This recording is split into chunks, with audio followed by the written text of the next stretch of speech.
मालिक की साजन बाजी प्यारी सासंग जियो, आप सब लोग उस परमपिता परमात्मा को याद करते हैं, उसकी भक्ति इबादत करते हैं तो वो भी जरूर सुनता है। बस दृढ़ यकीन और वचनों पे हमेशा पक्के रहना चाहिए।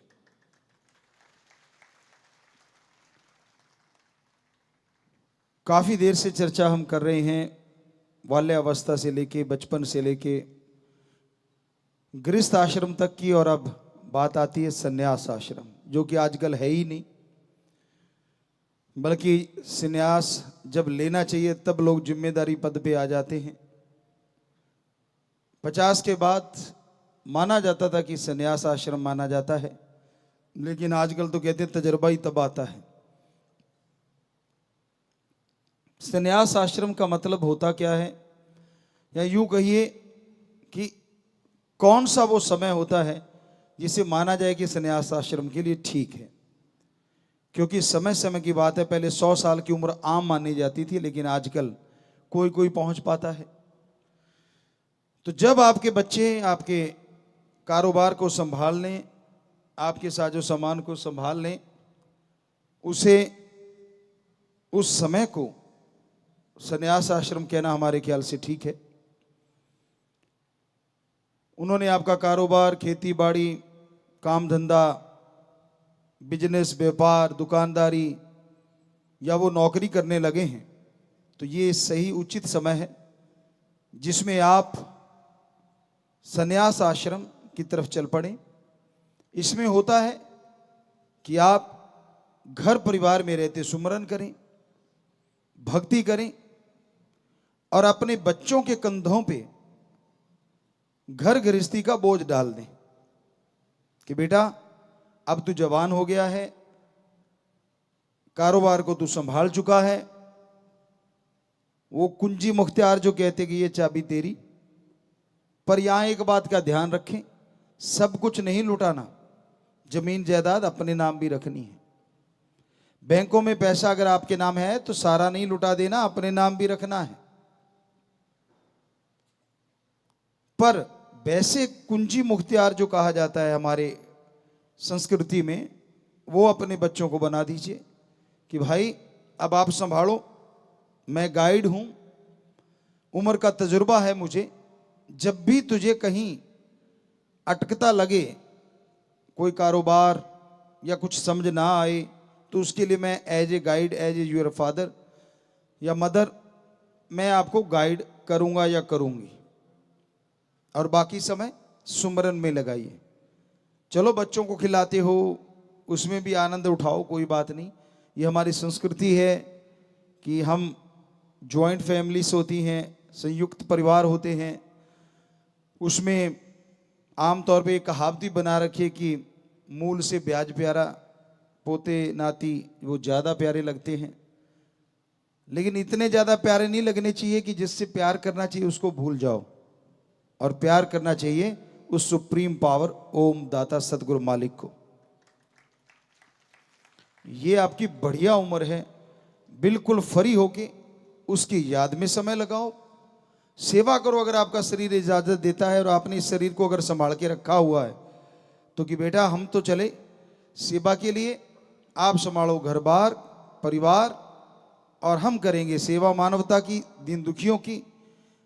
परमानेंटली नहीं तो कम से कम 7 दिन में 5-4 दिन तो लगा दिया करो, सेवा करो। यकीन मानो उससे आपके कारोबार में कमी नहीं आएगी बल्कि तरक्की आएगी।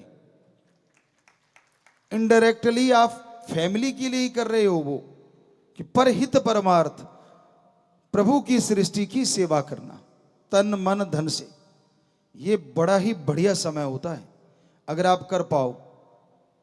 और साथ में थोड़ी सी दूरी बन जाती है ना परिवार से, प्यार भी बना रहता है। क्योंकि तजर्बा आपको ज़्यादा होता है, बच्चे को तजर्बा कम होता है। वो कोई गड़बड़ी करता है, छोटी सी भी गलती करता है तो आप टांग बीच में घुसेड़ देते हैं, फिर तकरार शुरू हो जाती, झगड़े शुरू हो जाते हैं। वो कहता है कि आप मेरे में दखलंदाजी देते क्यों हो? तो इज्जत भी बनी रहेगी, 4-5 दिन दूर रहोगे, 2-3 दिन के लिए जाओगे, परिवार को भी होता है, बच्चों को भी होता है, चलो पापा आए हैं, दादा आए हैं, तो आप बातें सुन लें। अब सातों दिन वहीं कुरकुर कुरकुर कुरकुर करते रहोगे तो नेचुरली है। ज्यादा बर्तन इकट्ठे पड़े रहे ना तो उनको हिलाओगे तो आवाजें देते रहेंगे। दूर दूर कर दो कुछ देर के लिए, बाद में वही टल्ली की तरह नजर आते हैं, एक साज सा नजर आता है। आठों पहर और 24 घंटे सातों दिन यही चलता रहता है, तो फिर वो कान खाने लगते हैं वो बर्तन। तो उसी तरह संन्यास है कि बच्चे जब आपके पैरों पे खड़े हो चुके हैं, कार्य संभालने के लायक हो चुके हैं, तब तो कम से कम राम का नाम ले लिया करो, परहित परमार्थ सेवा कर लिया करो। पर हमारे देश में तो एक ही आश्रम ज्यादातर शुरू से चलता है और वो है गृहस्थ आश्रम, क्योंकि ब्रह्मचार्य रख ही नहीं पाते बच्चे। खान पान ऐसा हो गया है, देखना सुनना ऐसा हो गया है। पहले गुरुकुल में छोड़ देते थे, दुनिया से कट जाते थे बच्चे, लेकिन ज्ञान से जुड़ जाते थे, बेइंतहा ज्ञान हासिल करते थे। और वो समय भी ज्ञान अर्जित करने का होता है, उसमें जितना ज्ञान हासिल किया जाए ता उम्र वो माइंड में फिट हो जाता है। वो उम्र ही ऐसी होती, ऐसा नहीं कि ज्ञान फिर नहीं लिया जा सकता।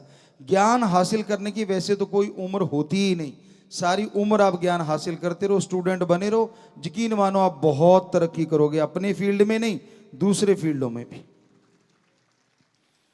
जब आप मास्टर बन जाते हैं कि नहीं मुझे तो सब आता है, तब आप ज्ञान हासिल नहीं कर पाते।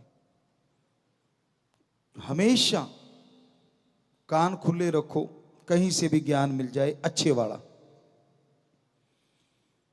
तो ये संन्यास जब आप ले लें तब की बात है। संन्यास लेने का कोई घोषणा नहीं करनी, बस अपने बच्चों पे बुहार डाल दो घर गृहस्थ का, ताकि आपके देखते देखते वो कामयाब हो जाएं। कई बार होता है कई बुजुर्ग खुद ही खुद बने रहते हैं और बच्चों पे बोझ नहीं डालते। उनको लगता है नहीं नहीं ये तो बिगाड़ देगा, ये कर देगा, ये वो कर देगा, और मालिक का बुलावा आ जाता है और बच्चों पे अचानक वो बोझ पड़ता है और वो फेल हो जाते हैं। कितना बढ़िया हो, आप आंखों के सामने अपनी औलाद को सक्सेस कर दो, उनको कामयाब कर दो। शुरुआत में कहीं भी लगे तो उसे जरूर बताओ कि बेटा कर तू तेरी मर्जी, लेकिन अगर इसको ऐसे कर ले, अगर तेरे को अच्छा लगता है बेटा तो तू कर सकता है और इसमें इतना फायदा हो जाएगा। और अच्छे संस्कार दिए होंगे तो वो बच्चा भी आपकी बात जरूर मानेगा और धीरे धीरे वो परफेक्ट होता जाएगा। काम धंधे में सुमरन करना बेहद जरूरी है इस समय में, क्योंकि सुमरन करोगे तो बुजुर्ग अवस्था में शांत रहोगे। नहीं तो कहते हैं कि आदमी इस उम्र में झुकता ही चला जाता है बिना वजह, कमर झुकने लग जाती है। सच क्या है राम जाने। गुरुत्वाकर्षण शक्तियां होती हैं, कहते धरती में भी होती है, चंद्रमा में भी होती है, और भी होगी, साइंटिस्ट जानते होंगे बेहतर। तो आदमी का चेहरा लटकता है, इसकी एक वजह यह भी रहती है कि पृथ्वी का गुरुत्वाकर्षण शक्ति जो है वो भी काम करती है इसमें, कहीं ना कहीं थोड़ा करती होगी, ज्यादा नहीं। तो दूसरा कि हमेशा फेस आपका नॉर्मली झुका रहता आगे की तरफ, तो उससे भी झुर्रियां जो हमारे अंदर शरीर में चेहरे पे कह लो जेल वगैरह जो स्किन और हड्डियों के बीच में तालमेल रखती है, वो भी नीचे की तरफ ही जाती है। और रहना भी चाहिए सिर को झुका के, लेकिन हमारा यहां कहने का मतलब जब आप सुमरन करते हैं और समाधि में बैठते हैं तो सीधे बैठते हैं, तो उसमें आपकी स्किन भी अच्छी होती है।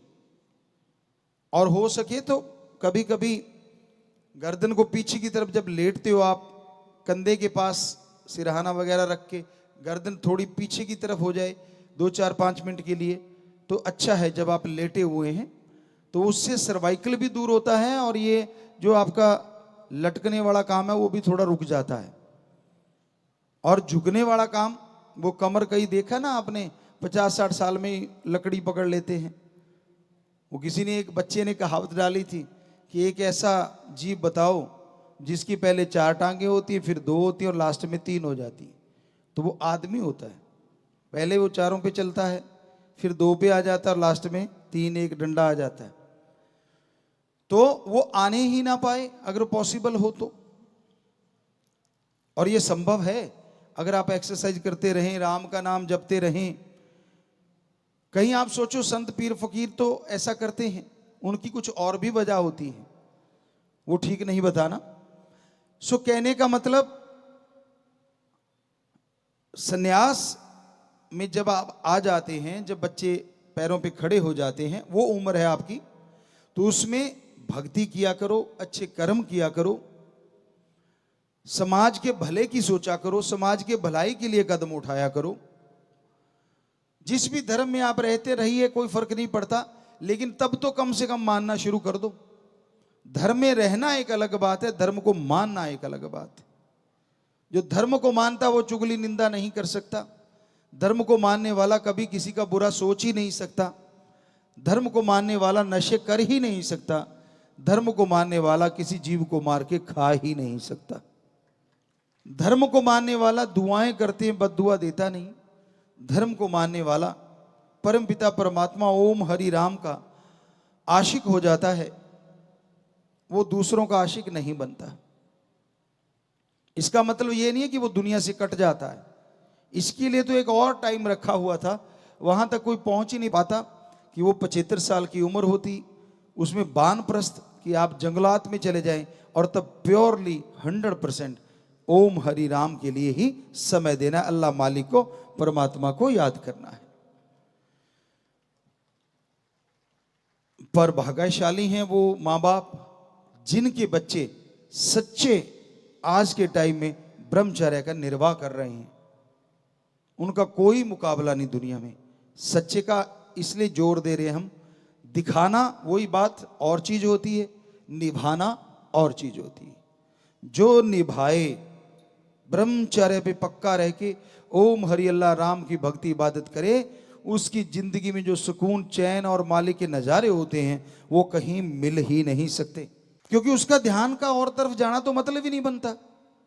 उसका तो समाज का भला करना और परम पिता परमात्मा को याद करना, बस ओम हरि सतगुरु अल्लाह गॉड को खुश रखना। पर उसके बावजूद भी वो परिवारों में खचते रहते हैं, मोह ममता में फंसे रहते हैं, तो वो सच्चे ब्रह्मचारी नहीं होते। कड़वी हैं बातें लेकिन सच्ची हैं बातें।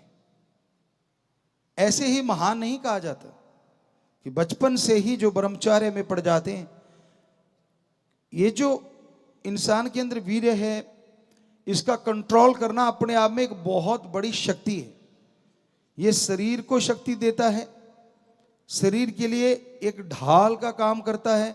जैसे गाड़ी में अच्छी क्वालिटी का ऑयल जो होता है, जो पिस्टन वगैरह को बिल्कुल सही रखता है, ऐसे ही ब्रह्मचर्य जब आप रखते हैं तो वो हमारी बॉडी को मजबूत करता है, हमारे डीएनए के सेल को कह लो, जो भी चीजें हैं उनको मजबूत रखता है, जिससे झेलने की शक्तियां बढ़ जाती हैं, आत्मिक शक्तियां बढ़ जाती हैं, आत्मबल विल पावर बढ़ता है और आदमी कभी नेगेटिव होता ही नहीं, चेहरे पे शांति झलकती है।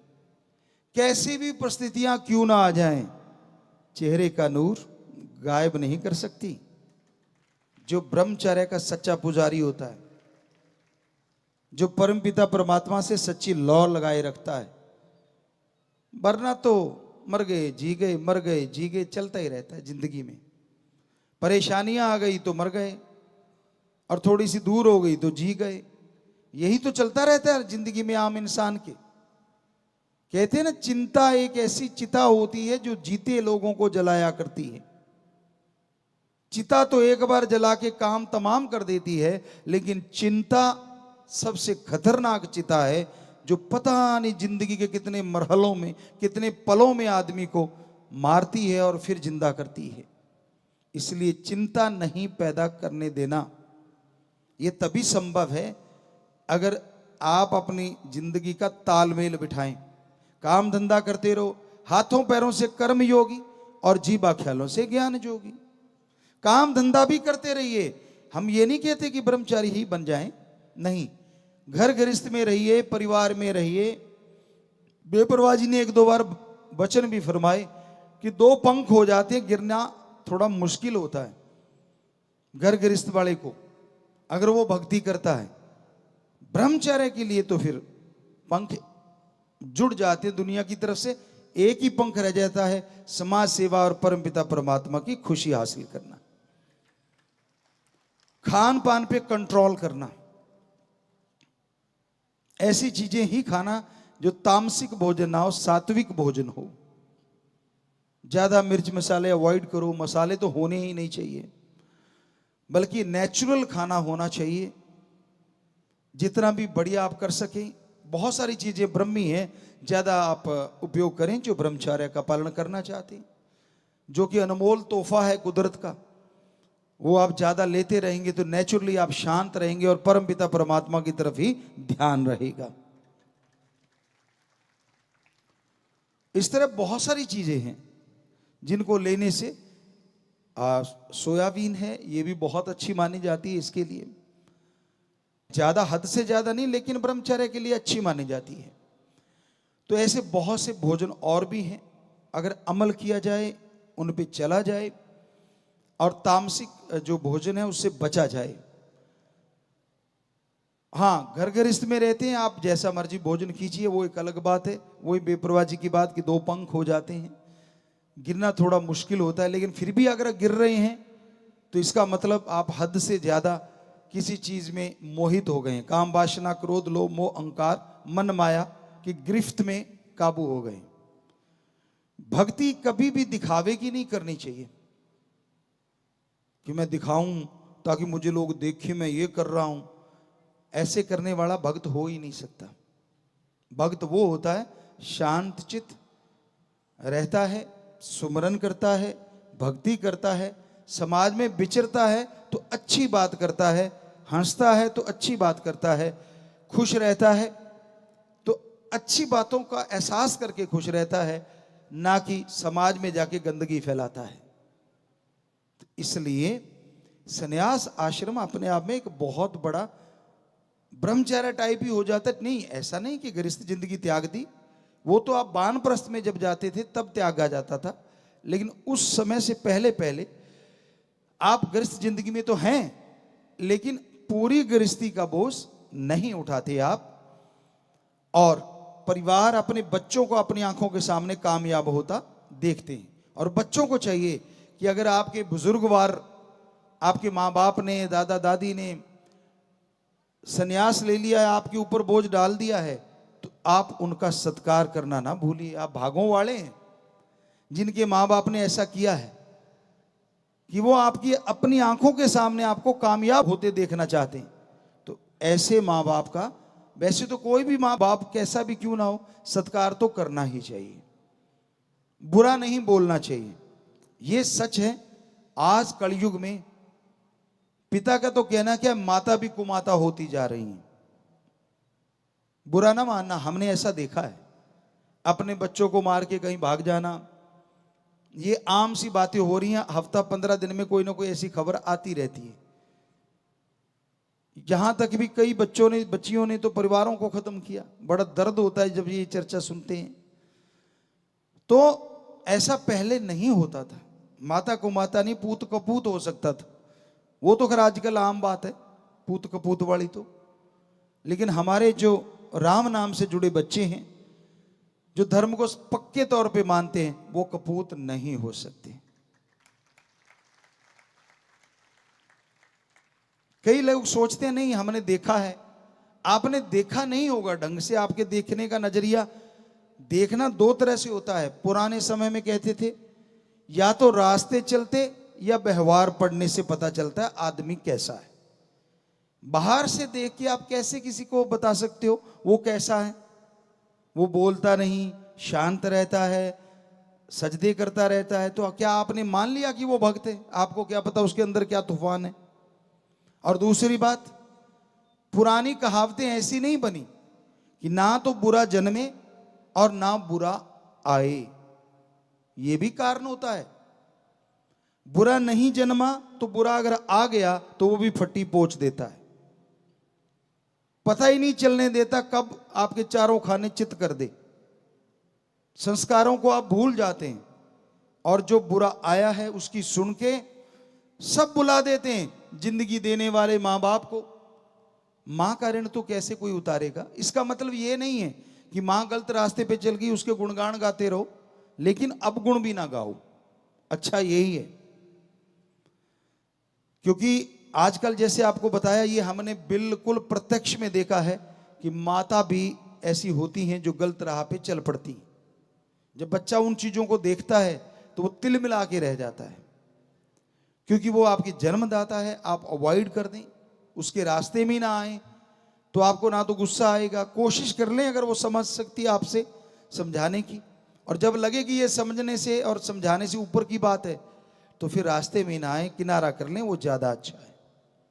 सत्कार अंदर रखिए। तो ये हमने जो महसूस किया, आपको पहले दिन ही बोला था कि अब वही चर्चा किया करेंगे। 1948 से लेके आज तक जो महसूस कर रहे हैं वही चर्चा। धर्म तो सारे पढ़ चुके हैं, उनकी बातें तो नेचुरली जो बातें हम करेंगे उनसे मिलेंगी, लेकिन आज का समय ही भयानक आ गया है। किसी की भी बात रख लो, कितनी भी बड़ाई कर लो, वो चिंटी वाली बात हम आपको सुनाया करते थे, त्रेड़ चाहे ना भी हो फिर भी लोग ऐसी चीजें सोचते रहते हैं। तो कहने का हमारा मतलब यहां पे वही है कि आप संन्यास आश्रम में आ गए हैं, दखल अंदाजी ना करो।